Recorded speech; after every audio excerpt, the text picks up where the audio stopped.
Ito yung pag-usapan natin ngayon. Huwag kayong magsasawa dito ho sa isyong ito kasi ho talagang sila yung pinag-uusapan dahil sila ho yung may mga problema at dapat ay sumunod sa mga batas. Una, bakit namumblema ang kampo ni Kibuloy at si Kibuloy mismo dito sa kanyang mga kasong kinakaharap? At bakit siya namumblema sa ating kasalukuyang gobyerno? Okay? Pangalawa na ating pag-usapan ay yung mga Duterte. Yung mga Duterte mismo, may problema rin sa Davao. At kung bakit, tatalakayin natin yan. Okay? Unahin natin itong iso ng kay Kibuloy at Kingdom of Jesus Christ.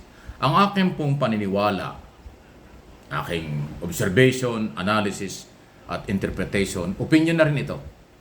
Hanggat hindi po naniniwala sila sa batas ng Pilipinas, sa ating mga batas na umiiral tungkol sa paghahanap ng hustisya, mahihirapan talaga sila. Dahil ang kailang iniisip sila ang tama, sila ay walang kasalanan, gawa-gawa lang ang mga kaso, gawa-gawa lang ang isyo. Hindi po ganun eh. At kung ito man ay gawa-gawa, nasa korte na ang kaso. At ang korte lang po ang magre-resolve niyan. Kaya nga may proseso para maliwanagan kung totoo ba o hindi, matibay ba o hindi ang akusasyon ng mga di umano'y biktima ni Kibuloy. Yun po yan eh. May kumplenan at nakita yung probable cause, kaya ito ay mayroong court order at pinapa-aresto siya. At ngayon nga itinuturing na ng ating gobyerno na pugante si Kibuloy. Sabi ni Secretary Abalos at sabi ngayon mismo ni Pangulong Marcos. Kasi nga hinahanap siya, hindi siya nagpapakita, hindi siya nahuhuli. Ang pininiwalaan, nagtatago siya. Pugante ang dating. Okay? Ito kaya ko pinapaliwanag kasi doon po sa mga galawan, observation, namomonitor ko kasi yung galaw nila eh. Pati yung mga statement nila sa social media. Talagang punong-puno sila ng kawalan, ng tiwala sa batas. At ang kanilang paniniwala, sila ang tama kaysa batas. Ay may mahirap yon. Kasi dapat sumusunod sila sa batas. Kasi ang Philippine law at ang ating mga batas na ito, ay yan ay para sa lahat. Hindi yan para sa mai-influensya lang at hindi ito pwedeng ibaliwala ng mga akusado, inaakusahan katulad ni Kibuloy. Kahit na anong meron kapangyarihan si Kibuloy sa kanyang paniniwala, may batas ang Pilipinas na dapat sundin. Ano man ang pinanghuhugutan niya kung bakit siya ay nagtatago sa batas, bakit hindi niya nirerespeto ang proseso ng batas, ay yun ay kanyang paniniwala lang. At hindi yan ang masusunod. Ang masusunod, ang court order, ang proseso ng korte.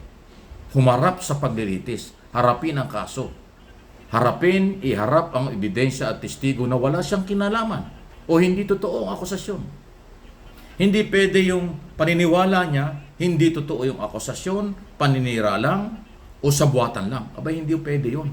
Kasi pagka ganyan ang masusunod at yan ang susundin ng gobyerno, wala nang hustisya sa Pilipinas. Pag yan ang sinunod, hindi ho matino ang gobyerno.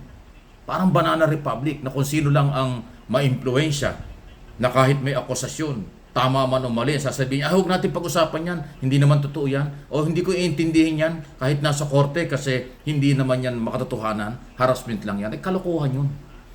Hanggat hindi niya iintindihan ni Kibuloy at ng kanyang mga followers at supporters at kanyang member ang rule of law, due process, proseso ng paghahanap ng katarungan, abay mahihirapan kayong tanggapin ang katotohanan. Inuulit ko, hindi pa siya guilty. Siya ay inaakusahan pa lang. Kaya nga siya ay pinapahuli ng korte ay para harapin ang kaso. Babasahan ang kaso. Pag sinabi niyang not guilty, di tuloy ang trial. Pag sinabi niyang guilty, tuloy pa rin. Pero at least may proseso. Hindi pwedeng ibaliwala ang proseso. Kahit sino kang ma-influensya, kahit bilyonaryo ka pa, kahit may mga tao ka pa kung ano man ang paniniwala mo, kahit na meron ka pang sinasandalang Bible o anak ka ng Diyos, ang anak ng Diyos o kahit sino, lahat tayo anak ng Diyos, lahat tayo sasailalim sa batas, proseso ng batas. Hindi pwedeng taguan ang batas, hindi pwedeng ibaliwala ang korte. Ayan po kasi, inuulit ko, hanggat hindi nagbabago ng pananaw at paniniwala ang kampo ni Kibuloy, may problema sila. Hahanapin sila. Katulad ng sinasabi ko, nag-aagawan na ngayon ng pagbibigay ng impormasyon ng taong bayan dahil may 10 million sa ulo ni Kibuloy. 1 million each doon sa iba pang hindi nahuhuli. Kaya nahuli si Pauline Canada dahil sa 1 million. Ayan na po ang umiiral. Sa ayaw at sa gusto nyo, yan na ang umiiral. Any comment, reaksyon sa ating mga paliwanag, malaya po kayo. Eto, puntahan natin ang Duterte. May problema sila. Hindi rin na alam kung bakit nangyayari yun. Ay siyempre, wala naman silang control yun. Dahil ang PNP under ng PNP headquarters. Ang PNP national. Kaya nga Philippine National Police, pangbansang pulis yan. Ito'y kaugnay nga po ng sunod-sunod na pagre-relieve. Walang nagtatagal na Chief of Police ng Davao, Office of the Mayor. Talagang pinapalit-palitan yan. Mayroong authority ang Regional Director ng Region 11, Davao Region, under General Nicolas Torre. Meron ding kapangyarihan ng PNP Director General na mag-relieve anytime ng kanilang itinatalaga. Dahil under ng PNP National ang lahat ng pulis sa buong bansa. Yan ang problema ng mga Duterte ngayon. Hindi nila mahawakan yon. Hindi nila makontrol yon. Maliban ho diyan sa problema nila sa pulis, na papalit-palit ng chief of police, hindi na makontrol ng mga Duterte ang pulis. Hindi katulad ng araw, pag sinabing Davao Police, parang kontrol ng mayor, pasintabi na. Ngayon hindi na. Hindi papayag ang headquarters sa Campo Crame na ganyan. Kaya nga, nung isang araw, parang every 4 hours napapalit ng chief of police. Yan po'y legal. At walang pwedeng pumigil yan. Hindi kaya ng mayor yan ang pigilan. Dahil PNP, higher authorities at headquarters ang nag-uutos niya. Okay? Pangalawang issue sa Davao, ayun, ang politika. Hindi ko alam kung totoo na tatakbo, may lalaban kay Baste, mayor ng Davao. Totoo ba na si Congressman Migs Nograles, anak ni dating Speaker Nograles, ay nagbabalak mag-mayor ng Davao City? Babalak ba sa local politics? Alam naman natin ang mga Nograles ay taga Davao City, taga Davao.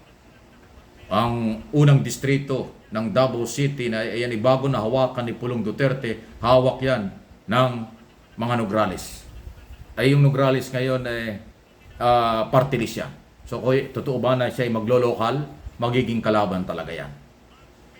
Kung maglo-local as mayor or 1st District Congressman, si Attorney Migs Nograles, karapatan niya yon. Kasi nga ang mga Nograles ay dating congressman ng 1st District at Davao City. Kaya kung ano man ang tatakbuhin, kung meron man plano na naaalarma yung mga Duterte, nakakaroon sila ng kalaban, mag-mayor or mag-congressman si Migs Nograles, abogada, party list congressman, may boses, may personalidad, may pangalan, may kakayanan. Yun ang challenge sa mga Duterte. At minakakausap din ako mga taga Davao, mukhang ramdam ng mga Duterte ito, hindi lang pinapahalata.